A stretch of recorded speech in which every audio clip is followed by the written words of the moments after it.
Chapter 4. You're hired.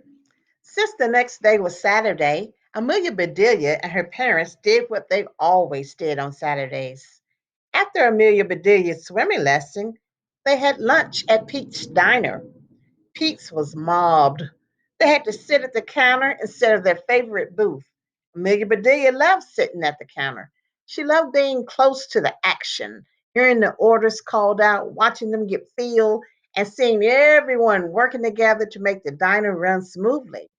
While they waited for their food, Amelia Bedelia asked her parents what kind of jobs they had when they were growing up. I did all sorts of odd jobs, said her dad. My job doesn't have to be odd, says Amelia Bedelia. I don't have to be a lion tamer or something unusual. It could be a normal, regular job, so long as it pays me a lot. When I was young, said her mother, I worked as a waitress. I made buckets of money. My customers always gave me tips, big tips. That sounds kind of fun, said Amelia Bedelia. Did they ever tip you so much that you fell over? Before her mother could answer, the food arrived. The usual waitress was so busy that the owner of the diner, Pete, served them. Sorry, folks, he said as he put down their plates. I'm very short handed today. Amelia Bedelia looked closely at his hands. They looked like they were the regular length, not too short, not too long. Then she looked at the french fries in front of her. Yum, she said, and she gave the ketchup bottle an extra hard squeeze. The ketchup squirted right over the top of the fries and onto Pete's clean white apron. Hey, shouted Pete, look out. Ketchup on the loose. Amelia Bedelia thought she was in trouble until Pete laughed and asked, do I look like a French fry to you? No, said Amelia Bedelia, but you do look like you need some help.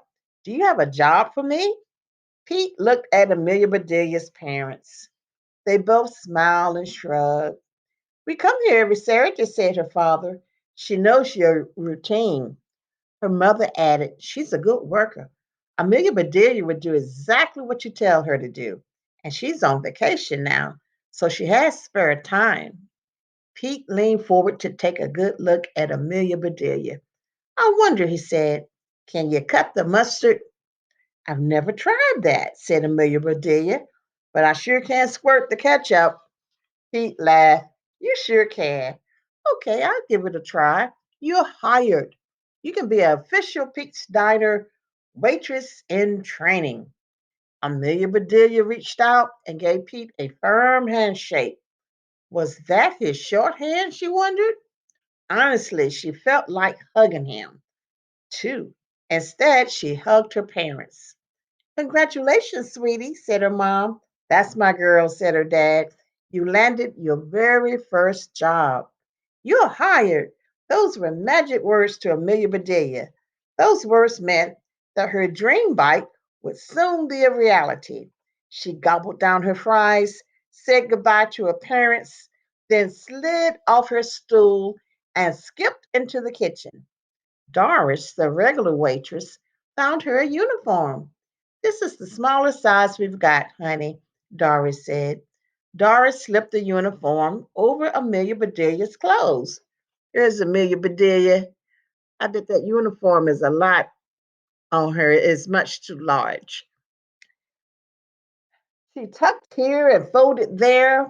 Finally, after half a dozen safety pins had been pinned and a bunch of twisty ties had been twisted and tied, Amelia Bedelia was ready for action. You look nervous, said Doris. Don't worry, I'll show you the ropes.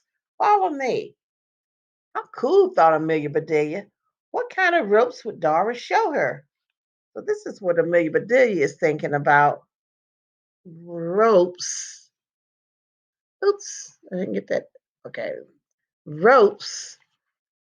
And when Doris just said, I'll show you the ropes, that's what Amelia Bedelia had in her mind. Cowboy lassos, mountain climbing ropes, those thick lines that tie ships up to the pier.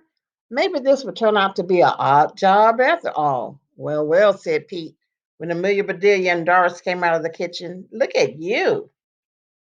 I can't, said Amelia Bedelia. There's no mirror.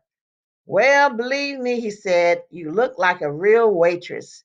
Now I have only one rule. Can you read that? He pointed at a sign over the cash register. Amelia Bedelia read the sign out loud. The customer is always right. Someone, probably Pete, had underlined the word always in red. Just remember that the customer is always right, said Pete, and you'll never go wrong around here. Wrong, thought Amelia Bedelia. What could possibly go wrong?